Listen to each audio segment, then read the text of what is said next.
I've read a lot of reports saying women's sport is for female fans. Based on my experience, this is actually not true. Or let's say female fans are not the majority. Female athletes playing, in my opinion, a central role. A good case study is from the Italian volleyball Lega. They basically will be streaming all of the games through the social media platforms of the players. And, this is quite an innovative move because it's something that hasn't been done before. And in this way, the players become active contributors to the diffusion of the sport.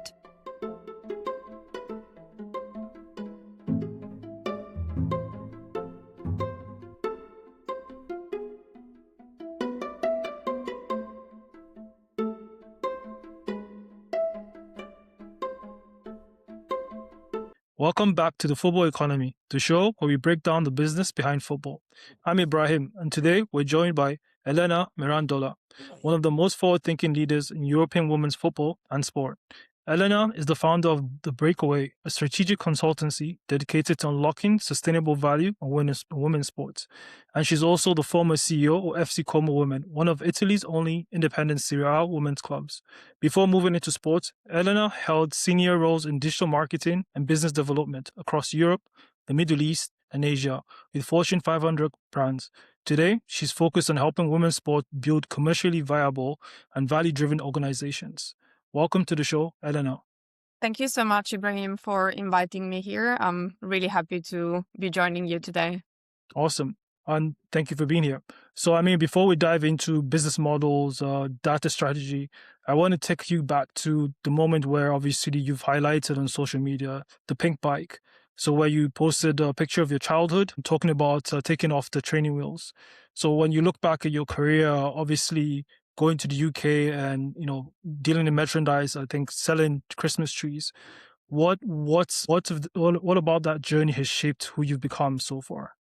You've done your homework because I don't often talk about the story of the Christmas trees, but indeed it's true. Well, when I was a kid, I was actually a very active kid. I always had a lot of energy and it was really hard for me to channel that energy. So I got into all sort of sports. To be fair, I didn't exceed on any of them, but I think probably cycling, even, back in the days was one way for me to really to use my energy and channel my energy. I also tried a number of different ventures. I was making necklaces and then selling to families. But I think, I've tried a lot of different things when I was a kid. Then I wasn't really sure at some point what I wanted to do. Actually, I wasn't sure at all. So I studied classics at high school, which seemed to be the obvious choice because also some other people in my family had done it. And, at the time, teachers were telling my parents that I was very good at writing. So I thought maybe I can become a writer or a journalist. So I studied classics and then I studied history for my bachelor. But to be honest, I just did it because I didn't know what to do. Parallel, I also started to write. This is also something that I've always been doing in my life. I have always been writing, but I started to collaborate as a part-time journalist for a local newspaper. And I did that for 3 years. I think I was making something like, 50 euros per month, even though I was writing a lot, just because the pay was really low. So at some point during my studies, I met, and this person actually made me realize that probably with a degree in history, I couldn't have done much. Not for the person I was. Because like I said, I was full of energy. I had a lot of ambition. So I pivoted. It was a time in my life when I did a massive pivot. I basically decided to sign up for a master in business administration, which lasted for 1 year. And during that year, I had the opportunity to learn everything about, running a company and how it works, in large organizations. Also, it was, back in the days, so I'm talking 2006, 2007, digital was starting to take off. So there was a lot of talks in the industry about, digital strategies and how businesses could take advantage of it from digital. And I started to work actually after my master's. I started to work for a very traditional company in Italy. I did that for 1 year and then I decided, no, this is not for me. I want to try something different. And I moved to London. I was barely speaking English. I honestly had no clue of what I could have done in London, but I started to send lots and lots of CVs. But as you rightly pointed out, at the beginning, I was selling Christmas trees because that was the only job that I found, but also because I really needed to practice my English. I remember my first apartment, I was living with one Australian guy, one British girl, one American, and one Kiwi. So it was very, multicultural, and I learned all of the different accents, and, it was a great school for me. And then finally, I was working for the Christmas cracker shop, it was called, for 3 months. And then I worked in a clothing shop for maybe another 6 months. And then finally, the opportunity came to work for a digital marketing agency. And that was around 2008, 2009. And that's where basically my career started. So it was a very long journey, but yeah, that's basically how I got to London. Right. Interesting. So, I mean, when we look at, you mentioned a few things there, multicultural exposure quite early. If I touch on that and pull that thread and ask, how has that sort of like formed your understanding of how the world works from a sporting lens, but also from an economic lens? So after I lived in London, and I'm saying this just because I think it's important to understand some of the things that will come up later. After I lived in London, I also spent 3.5 years in Dubai because I spent like 7 years in London and then I decided to move to Dubai because once again, I think I was a bit bored and wanted to experience something new. And then after that, I lived for 4 years in Malaysia and 1 year after that in Singapore. And then I moved to Milan, which also was a new city for me in 2021. So living in a multicultural environment is definitely something that has shaped me as a person. Certainly, I have learned to listen. At least that's something that I like to think that I do pretty well because I basically spent most of my adult life with people that had a totally different upbringing. They, were coming from different cultures, different countries, different kind of cultural roots. Listening and not judging, it's something that is super important, especially when you start managing people, because when people make a decision, there is always a reason why they do it. And you might understand, you might not understand it, but most of the times there is a pragmatic reason why, they're making certain choices, even if you don't understand it. So I think this is really the main takeaway for me, learning how to listen and also don't judge people for the decisions they take. Understood.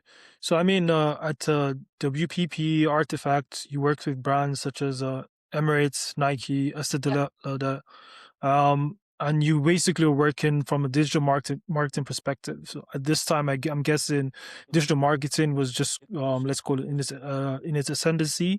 It's funny because I think 2007, 2008 is where the let's call it financial crisis actually started. So, if I'm not mistaken, marketing is sort of the first thing that gets cut when a company is trying to stay lean or trying to survive. So how was that experience for you, trying to basically create this new marketing spend playbook at the same time when you're having, the financial crisis coming from the USA?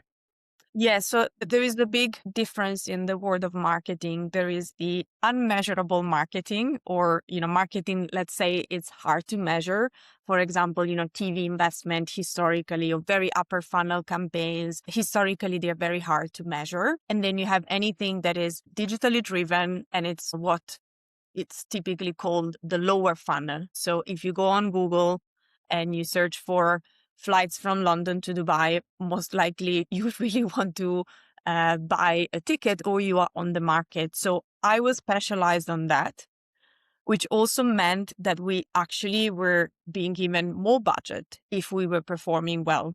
So I've always been used to work under a lot of pressure and stress because my clients were expecting me to spend but driving a certain ROI. And this ROI was measurable every single day. So I still remember, every week we were doing our calls with the client, and the client was very demanding because obviously they were saying, we have more money to plug into the digital marketing strategies, but we need to make sure that you are keeping those ratios and those ROIs. So, we were not penalized at the time in terms of budget cut, but at the same time, it was more and more, there was more and more attention to performance and really driving those results, which you could measure literally, every day. You didn't have to wait for 1 year. So I think I was lucky to be on that side, but also at the same time, I think that mindset really shaped me also in the way that I've approached business then later on in my career.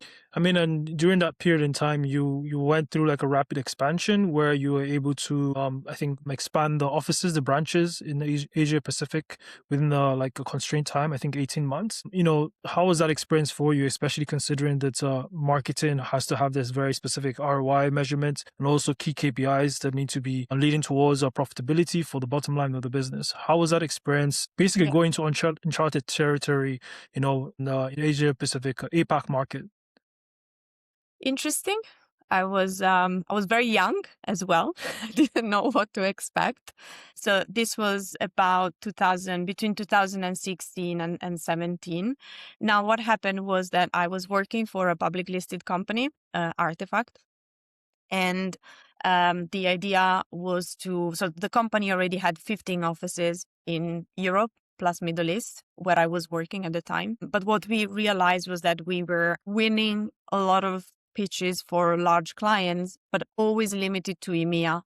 We were not able to then extend into APAC because we didn't have an office in Hong Kong. We didn't have an office in Singapore, which are the two main hubs. So in 2015, I went to the global CEO and I said, look, I think we are missing an opportunity. There were a couple of very concrete cases where we clearly lost the pitch because we didn't have the presence. So I said, look, I would like to put myself forward to do something in Asia. And it was a moment in time when the company was doing a lot of acquisitions, and that was the growth strategy. So the global CEO told me, okay, I'm interested, but you need to find a target to acquire, which I did for like 1.5 years. I spent time scouting the market. So at the time I was working very closely with Google that had the idea of who the independent agency in APAC market were. So I identified the target. I worked with them for about 1 year, even more. We started also working on some clients together. And then, we started the negotiations to acquire the business. And when we were this close to close the transaction, the global CEO changed role. He moved to another company, a new one came, and he basically said, I don't care about this acquisition to do it. So it took me some time then to keep, pushing my idea that we needed to have a presence in APAC. So I think I can't remember how many times I redid the business case because, every time there were changes also in the market and different opportunities, because also at the same time I was working on trying to expand our client base to APAC. And at some point he told me, okay, I am convinced, but we're going to do it organically. So how do you feel about moving to Asia and doing it yourself? And I was very enthusiastic, very young, as I said. And I said, yeah, it sounds amazing. So I just packed my stuff and I moved to Malaysia. And I used Malaysia as a hub, but the first office that I opened was in Hong Kong. So I was spending a lot of time there. We also had a big client there. So I had to build a team, build the brand awareness as well of the agency. But most importantly, when you are a brand that is well known in France, is well known in the UK and in Europe, but no one has ever heard of in APAC, you really have to any tricks to convince people to come and work for you. So I always said, I had the great opportunity to operate as a startup, but within a public listed company, which was really invaluable for me. So April 2024 was when you joined, well, I think it's August actually. well, 2024, around the second or third August. quarter of the year, August, yeah, you joined FC Como. So you mentioned, making decisions around expanding your current, at that time, your current company's presence in APAC.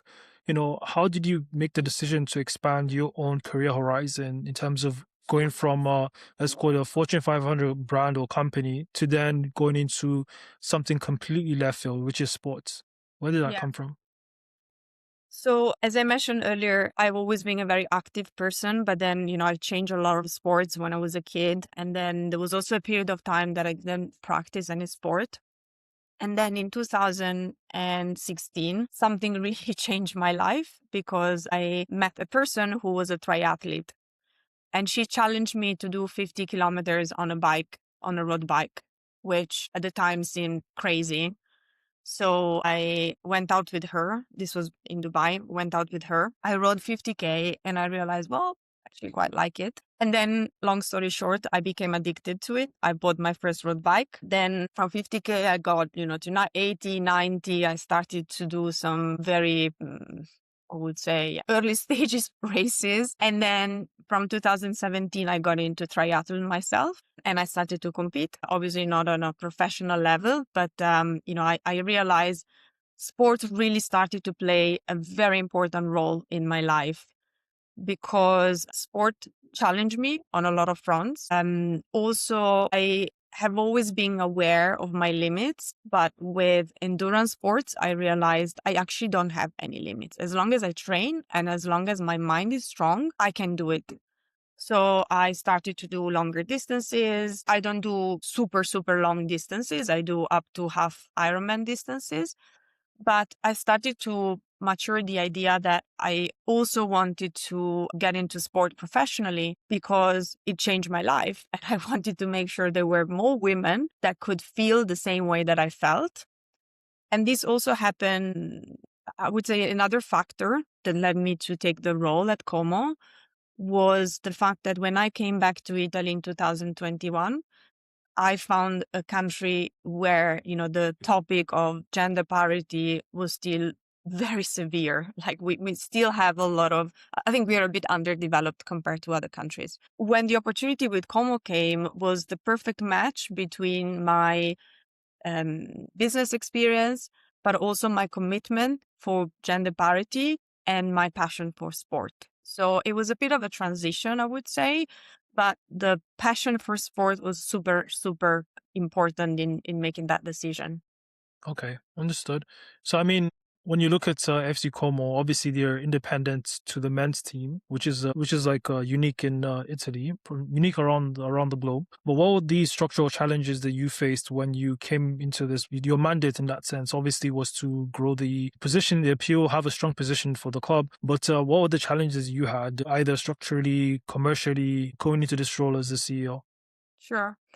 So the challenges that I'm going to describe now, I later found out that are actually the challenges that all of the independent clubs actually face. So I will talk about my own experience, but as I said, when I talk to, or when I used to talk to my peers, or now in my advisory capacity, when I talk to independent clubs, that it's exactly the same scenario. So especially clubs where there has been a foreigner, like an external investor that has, come into the picture. Typically, the club was coming from a much, I would say, a non-professional setup.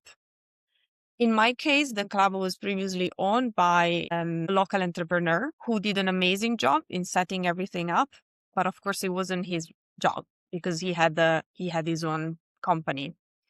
So transitioning from that setup to a setup where there is an MCO, and then later there was a private equity that came into the picture. Of course, it's a totally different ball game. So it's about professionalizing the stuff, and you know instead of having a lot of part-time people also doing volunteering, etc., you have to really make the transition towards a professional structure, which was done pretty quick. Also, the big shift in the sponsorship, because before there was a focus on just raising sponsors, and this could mean any ticket, right? Obviously, when you try to professionalize, you want to increase the number of tickets and increase the number of sponsors because, you want to focus on bigger activations, and it's also an efficiency game. So that was also part of my role, the stadium and the experience at the stadium. Again, this is something very common that I encounter with a lot of clubs. There was zero CRM. So the club didn't know who were the fans. And so there was a lot of work also on that, because it's not just about we buy a CRM license, but we need to find a way to collect the data. What are the touch points and how do we encourage people to leave additional data? So I would say these were the three key areas where the club needed a very significant transition. So, one of the, let's call it the pioneering programs that you launched during your time as the leader, CEO of FC Como Women, was the Beyond program, which obviously was focused on educating athletes and preparing them for post-retirement and obviously branding, understanding of brand and power. What was the thinking behind this initiative? What were the learnings that you've obviously had from that time there? And, what should other, these are three questions, sorry, but it's three in one. But what should other, let's call it executives who are in leading roles, women also, that should be considering from your experience crafting this unique program? It started very spontaneously because when I joined, I didn't know the players, and I also I was coming from a different background, right? So I always had teams that reported into me, but people that had a certain background. So I was generally curious to understand more about the profile of the players off the pitch. So I think it was week 2 or 3. So it was pretty early when I started. I sent out a survey amongst all the players, asking them some questions around basically who they were off the pitch. I wanted to know their studies, their passions, their fears, anything, that they wanted to share, their hobbies as well. And I discovered that about, I think it was 57% of them had a degree. There was also another portion that was studying to get a degree. We also had one player that was getting her master's her PhD. So I realized, the level of education in the team is extremely high, and I didn't have any expectations because I didn't know really what to expect. But at the same time, I was surprised. They seemed to me very, curious, like, how do you say, like mentally curious people. They were also very passionate about what they were doing. And I'm not just talking about playing football, but also being ambassadors of what they were doing with younger girls, for example. But I also realized they had some concerns around their post-career development. So I thought, okay, we want to build something that is different from the other clubs, and we have the huge advantage of being independent. Of course, being independent has strong and big disadvantages, but from a positioning standpoint, it has a very big advantage, which is the fact that, independent clubs can focus 100% on the female athlete. And that was my vision. Right. So I thought, if we want to focus on a female athlete, beside everything that is done from a sporting side, what else can we do? Right. And I decided to use the learnings from the survey to launch the program. So the program was launched for a number of reasons. First of all, I wanted to give the athletes the opportunity at least to know their options. For example, I also invited at some point, as part of the program, a gynecologist who talked about, the options, the maternity options that you have. For example, freezing your eggs is an option. So I wanted these girls to know that they don't have to give up the idea of becoming a mother. They can, but they have to know how to plan. So this was the whole thinking behind it. Yeah, sorry. No, I was just that was an interesting point. So I was going to ask, so now that you've said that, and obviously you've experienced that program being integrated into the ethos of the club, is this something that is now standardized across women's sports, in football? Or do you think it's still, a challenge to have this become normalized? I think it's still rare, but I'll be honest, I also was inspired in launching this because I saw that Bayern Munich did it. they were recognized a special award at the ECA event that happened in Athens in 2024, October. So I thought, I don't want to reinvent the wheel, but if they're doing it and there are good feedback about it, why don't we also replicate it? So I definitely took inspiration from them, but I tried to back it up with the data, because obviously if in the survey it came up that no one cared about it, I would have not done it. So I always also try to think with a customer-centric mind, because ultimately the players were, to some extent, my customer, also internal customers. So I wanted to make sure that we're happy. Now, to your question, I don't see programs like this being rolled out across the board.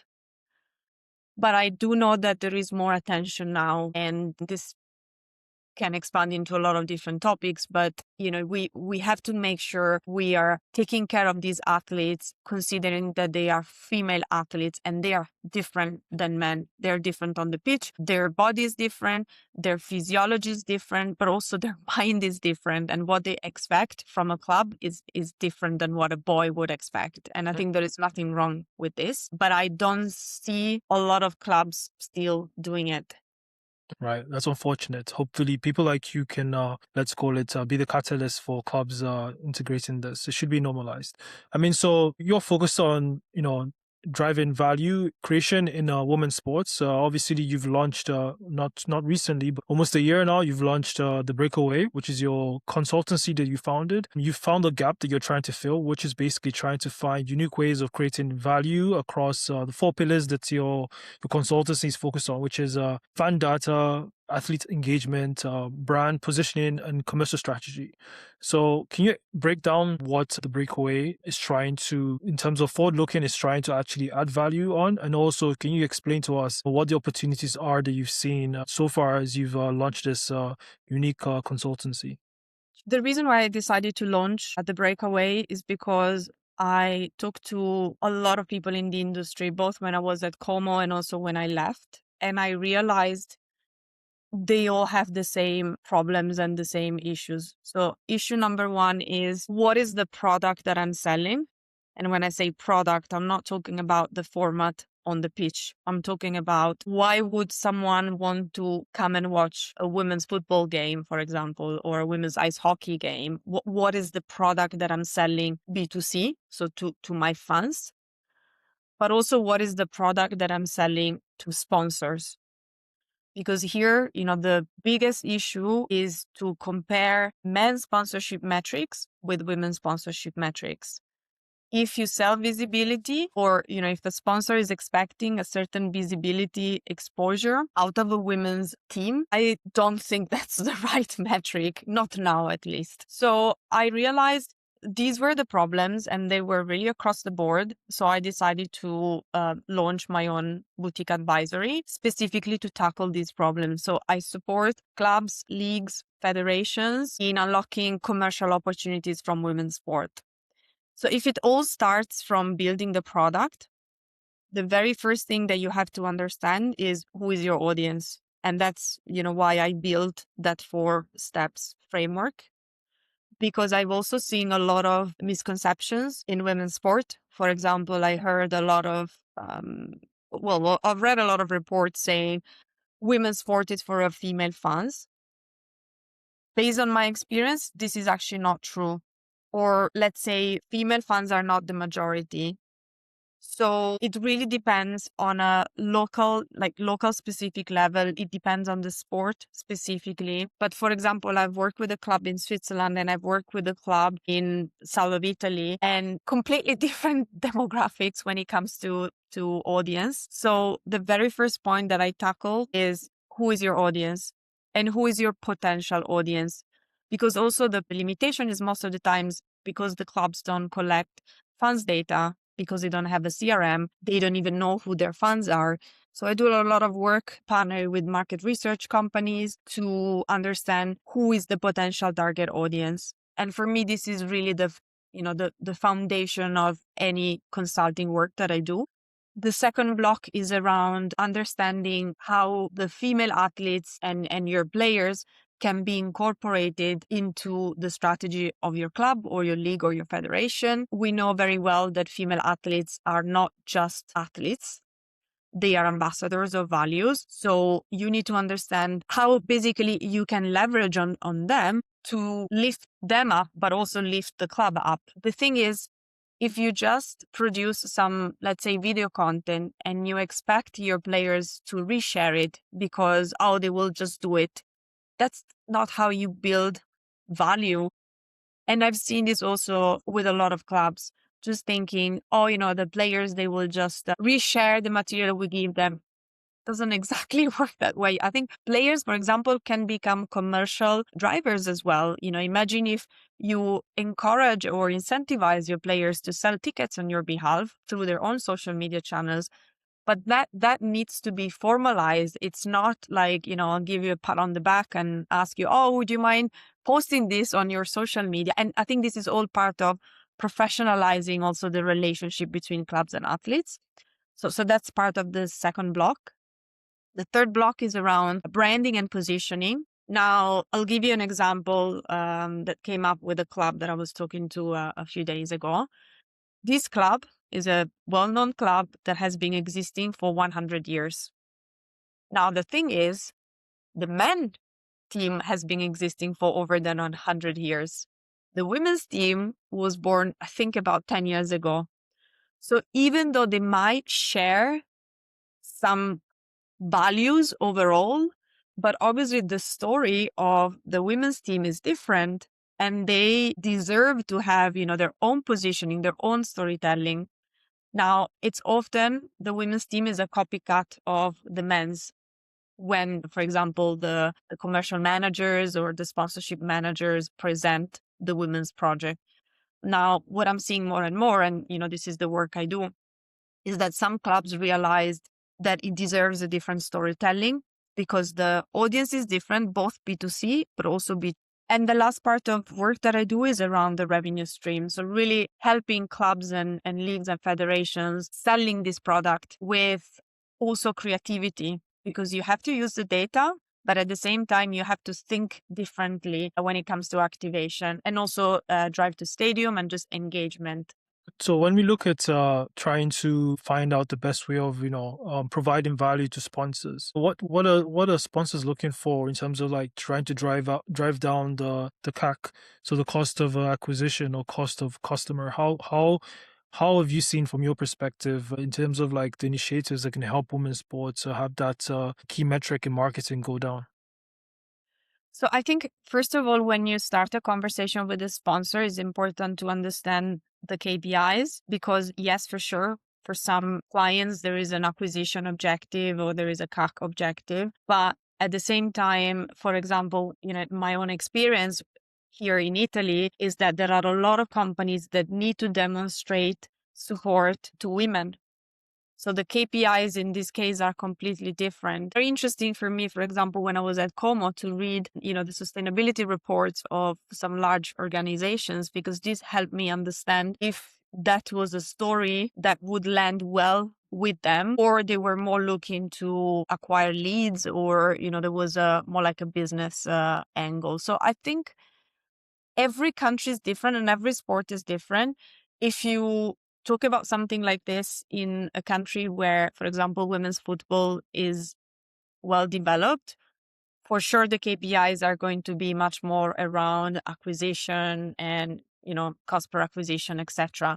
So I think once again, there is no one answer to your question. I believe it's important to understand why would that sponsor be interested in sponsoring and how does that fit with the wider strategy of the company. It can also be related to innovation as well, not just sustainability, but showing that you're doing something innovative. Yeah, I think there are a number of reasons why. Yeah, I can hear you. Yeah. It cracked for a few seconds, but it's fine. We can edit it out.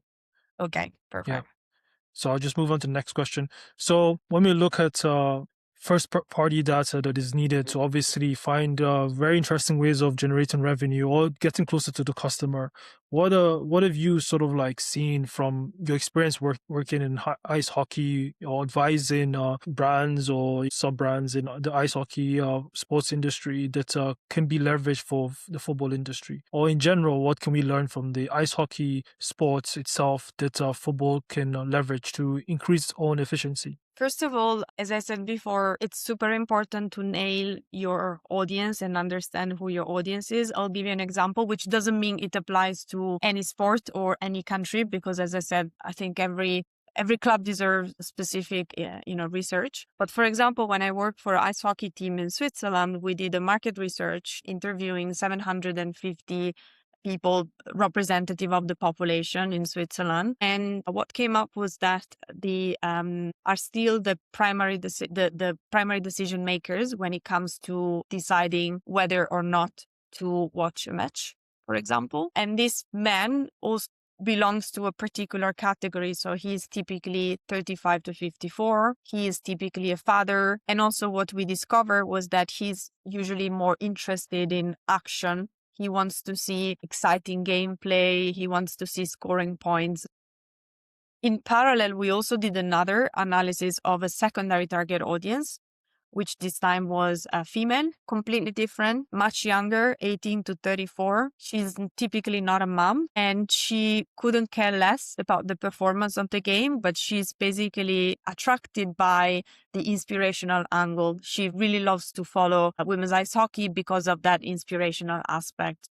I think what football clubs can learn from this is that you need to do your own study and research. And the very first step is to map your target personas, map who you're talking to, because then everything you do after, it's connected to this. All of your marketing strategies are connected to, identifying your target personas. And this also applies to your sponsorship narrative. Because, for example, if you realize that all of your strategy is around a female audience, young audience, interested in the inspirational angle, then you can go to certain brands. I'm thinking, brands like L'Oreal or, brands that are cater for that specific audience and try to sell a value aligned partnerships. So this is my key takeaway. And I think this is a learning. I mean, at the end, it's also how I was working with the brands because, with Emirates, we were working on a CRM back in 2014, trying to understand more about the customer data. And I think the sport world is probably to some extent, some 10 years behind. Of course, I don't want to generalize because every club is different, but really understanding your customers, I think it's the key learning. And I think everyone should. When talking about data, which you've just mentioned, if you're advising a women's sports club that is a football club in this case that has just launched maybe 3 years ago, how do you then benchmark for projections, or where you getting this historical data from? Considering the fact that obviously that does not exist, like how can you project that? Okay, we'll be able to hit these numbers because of this specific value or because of this specific cohort of an audience. Where does that data come from if you're launching or helping a club who's just recently launched and that has no historical data to work with? Yeah, I think it's very important to understand the league. What is the situation, for example, of the league in that specific country? So, there are countries where the league is fully dedicated to the women's game, and there are a lot of resources that are allocated to promoting the women's game. And also, the figures related to revenue and losses of the leagues are public. I saw the other day was released the one on the WSL. So I think for me, it's very important the context where the club. So that is one element. I also strongly believe that expecting profitability in the short term is not realistic, simply because the cost of the athletes is going up year on year. What I've seen, for example, it's going up on an average of 20 to 25% year on year. And I'm talking about, the players' salaries. At the same time, today, the sponsorships are not growing at that pace. So I think we need to be very realistic, and it's important to have a buffer and not expect that in 2 years you will hit profitability. At the same time, going back to, the league point, it's important to understand the context where that club sits, because the league in some cases can be the main, well, not the main, but a significant commercial driver, can drive title sponsorships that get distributed amongst the clubs. So it's really important to do the due diligence there on a league side. At the same time, I think it's also important to see if there will be any major events involving that country in relation to that sport. For example, we know that the Euro Cup last year had a huge impact in the UK, obviously because of the performance, but also because there is now more attention. And there are other examples also from other sports. For example, rugby. The Red Roses did a fantastic legacy strategy deck on the growth of their women's team after the Rugby Women's World Cup. And of course, if you are a club that sits in this environment, you have more chances and opportunity to grow faster. So I think it's always, in summary, it's important to take into account the ecosystem where that club sits. Right. And talking about ecosystem, one pivotal figure that I think is doing a very great job in terms of like pushing the boundaries of women's sports and making it more professionalized is Michelle Kang. Why haven't we seen more? Obviously men should obviously take a very strong interest and try to be involved in making sure the gap between men's sports and women's sport closes and, becomes more comparable. But from a woman's perspective, why haven't we seen more Michelle Kangs, who are high net worth individuals who have a business background, who have the capacity, the capital, the know-how to actually drive women's sports to the right sort of like valuation that's it's expected in 2026 and beyond? I don't think it's down to the gender. I don't think it's like, just she's a woman. And I think it's a very high risk business getting into women's sport, because especially when she did, because now there are a little bit more data points. Back in the days, there really, there was a scarcity of data points. I just think, it's not for everyone. I think it's a very high risk business, and it's also new. So you really need to bet on something that has no legacy, no history. And again, it's not like men's sport. It has different dynamics. The athletes are different. The reason why people want to follow it is different. But I think most people are scared.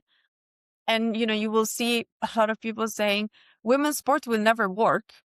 I think this is just the consequence of not knowing and maybe being scared and just saying, oh, well, it will not work. So I think it's all down to this. You have to be ready to lose money, because this is actually what happened also, in other sports before, and also with men's sports at the beginning, there was a loss of money. So I think it's just high risk. So it's high risk and they're risk averse. Okay.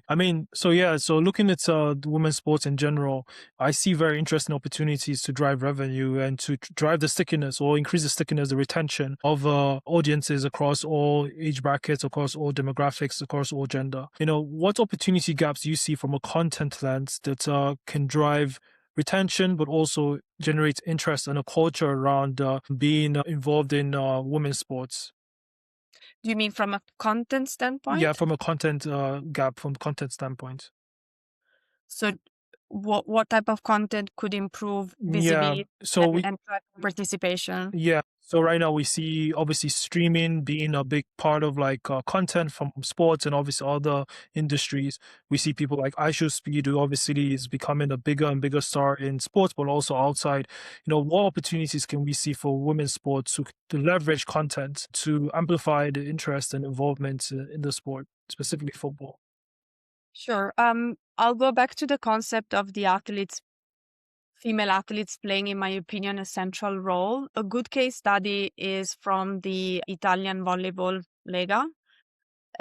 Basically, what they are doing, and this will be a strategy they will be launching next year, but they are preparing for that. They basically will be streaming all of the games through the social media platforms of the players. And, this is quite an innovative move because it's something that hasn't been done before. And in this way, the players become active contributors to the diffusion of the sport. So I think once again, creativity is the key word in women's sport. Try to think out of the box and trying to look at different ways of engaging with the audience. Once again, the reason why the Volleyball Liga decided to do this is because they want to appeal to a younger audience, which typically consume media on social media platforms, on TikTok, etc. So you need to know your customer first and your audience, and then be where they are. So, using the traditional broadcasting models, in my opinion, won't really work in a women's sport because the audience is very young, typically. And you need to communicate to them where they are and in the way that they're, used to receive content. So, I think once again, you need to start with the audience first and then build it around that. Mm. And then when we look at women's sports, specifically in football, trying to create the right sort of like cultural environments in an organization, what is important from a character building perspective, but also culture aspect, to build the right environment for women's sport to have its cohesion of the right values, the right perspective, the right North Star, and the right sort of like character inside for it to grow uniformly over time. First of all, you need to treat it as a business.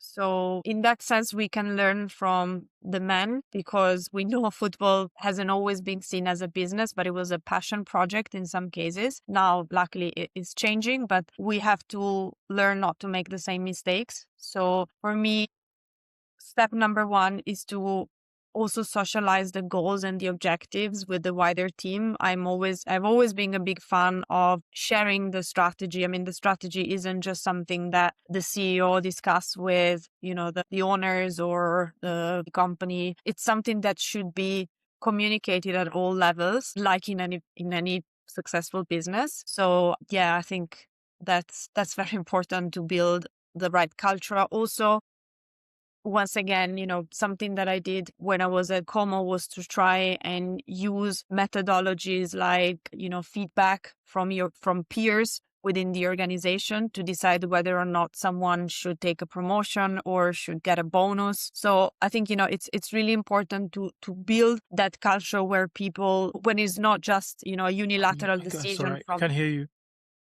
Oh, I can hear you. Yeah, I can't Can hear you me? at all. I can hear you.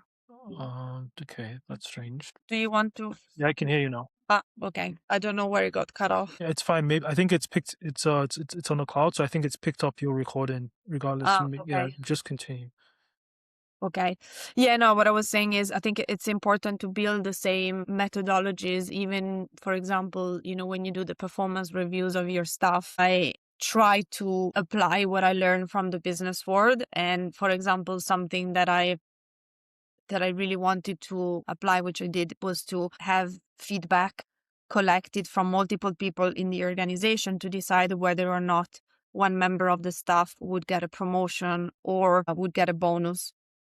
So I think it shouldn't be just a unilateral decision of one person whether or not you get a promotion, but there should be, multiple data points that can inform that decision. And for me, this is what builds a transparent ecosystem, a fair ecosystem. So from what I've gathered from what you've said, it's not a top-down approach or even a bottom-up approach. It's more of a hybrid of multiple Correct. approaches. Understood. Now, something that I find very interesting, not in a good way, but a data point I've seen in different research reports is that there's a case where women or girls at a young age, 7, 8, are comparable to boys at that age in terms of their involvement in sports. But then as they get older, there's a drop off, there's a gap that starts to show between boys and girls. And this is obviously unfortunate. In your opinion, obviously you're a triathlete and you're obviously very dedicated to cycling. What have you seen, or what needs to be enacted? What broader initiatives or cultural resets do we need to take imply into the industry and just in the social setting for girls to be comparable to boys all the way up to adulthood in terms of the activity, physical activity and involvement in sports? Yeah, I think it's, this drop off happens for a number of reasons. Number one, the lack of infrastructure, because when they start playing football, for example, and they're 7, 8 years old, they typically play in mixed teams. And then, when you start growing up, you have to play in a dedicated women's team or girls team, which is not very common.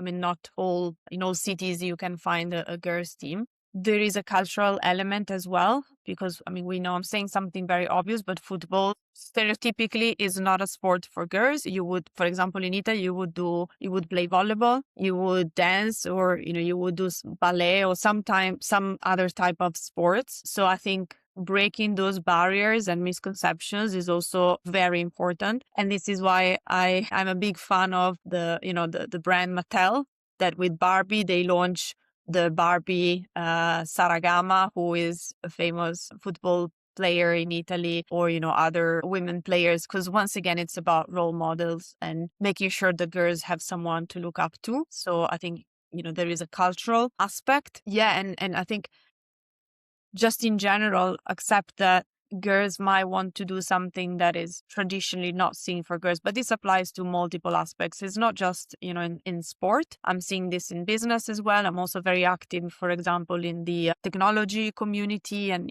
tech and digital community in Italy. And it's exactly the same. A lot of girls don't study certain subjects because they are not seen as subjects for men. So I think we just have to keep talking about it. But I see there is an exponential interest in these topics, which is good. It will be a generational change, I believe. Yeah.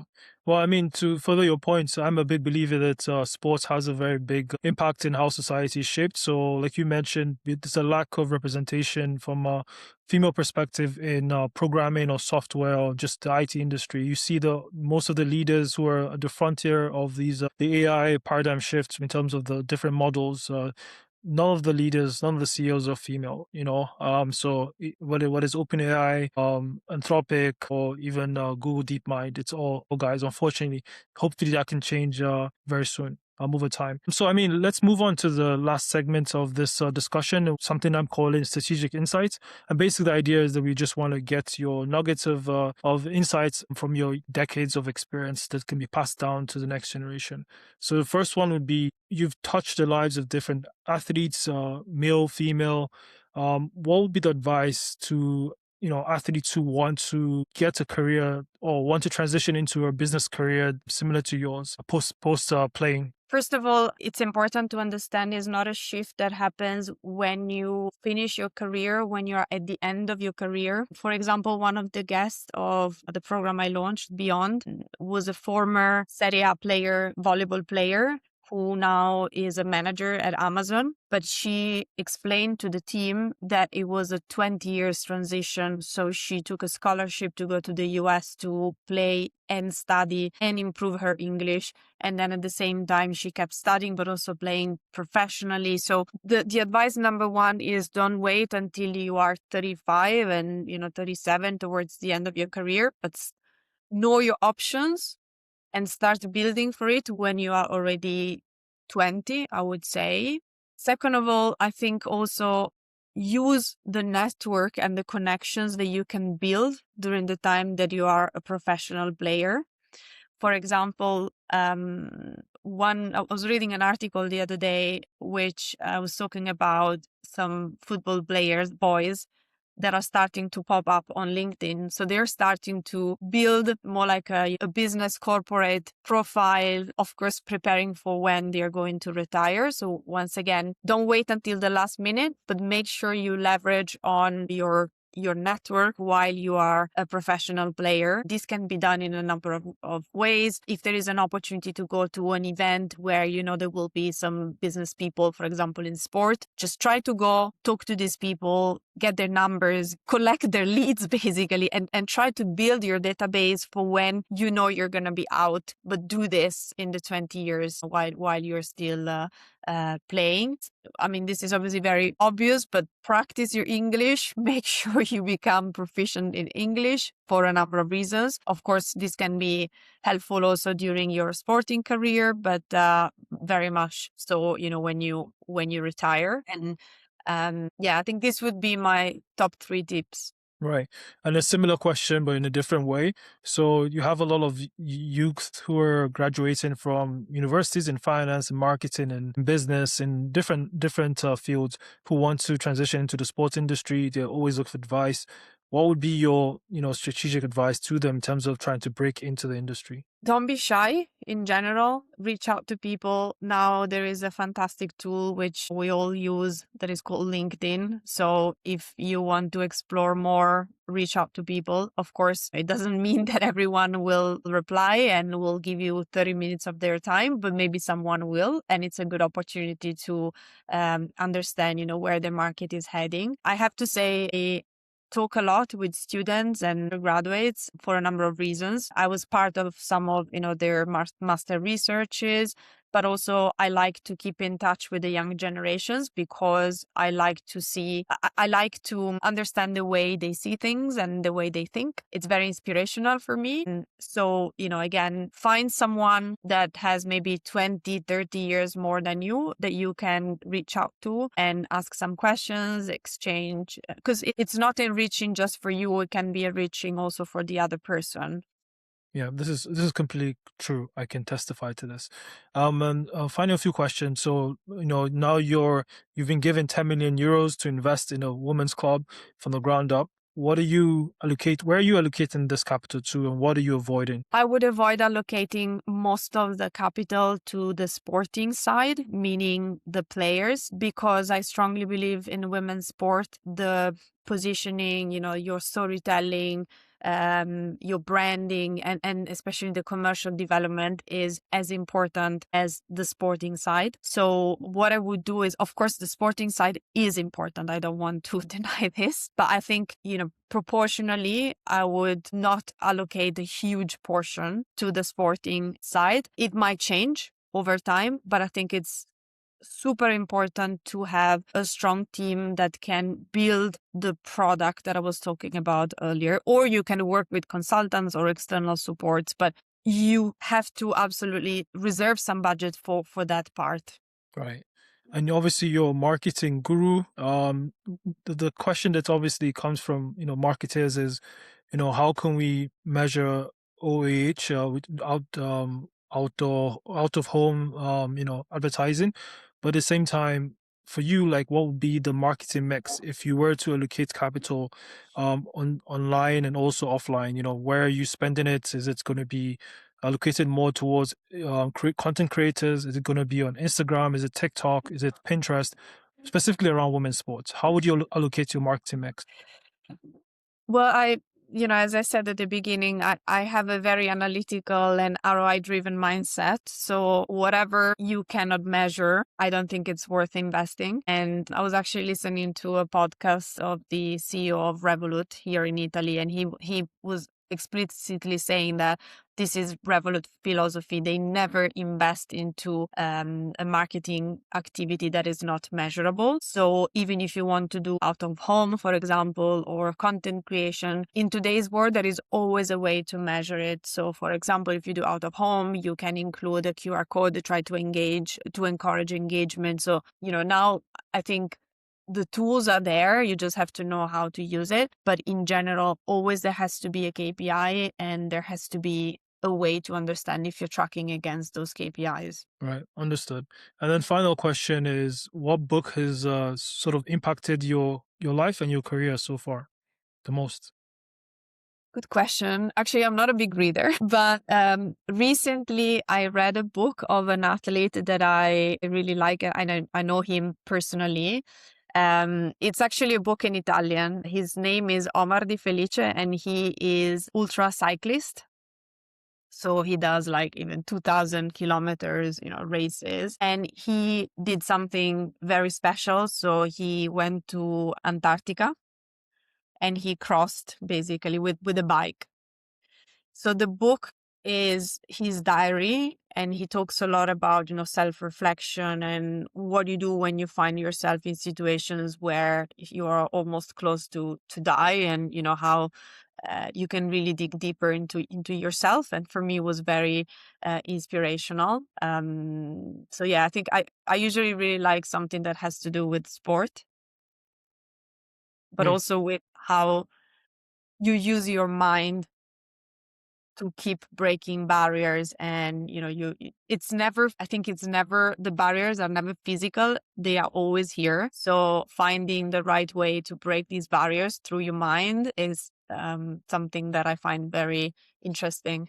Right. Well, so as a bonus, because you've said you don't, you're not into, reading as much probably as before. I'll ask about audio. So, what podcasts are you listening to? What's your go-to podcast? Obviously, you mentioned Nick, the CEO and founder of Revolut. You listened to his most recent interview. What's for you the most impactful podcast that you're currently listening to? Well, I actually listen to quite a few podcasts. I usually like podcasts about business. I mean, there are numbers. I listen actually to a lot of Italian podcasts as well about startups and scale ups. I also like the Caroline Fitzgerald podcast about women's sport. She has quite a lot of episodes focused on women's sports from different angles, investors and clubs, technology as well. So I've listen to all of her podcasts. Yeah, just in general, quite a lot of business and women's sport. Thank you, Elena, for being on the Football Economy. Really, really appreciate it. Thank you. Thanks for having me. Great. And that's the episode done with Elena. If you enjoyed this episode, please do share with like-minded folks. Until next time, have a good one and take care. Bye-bye.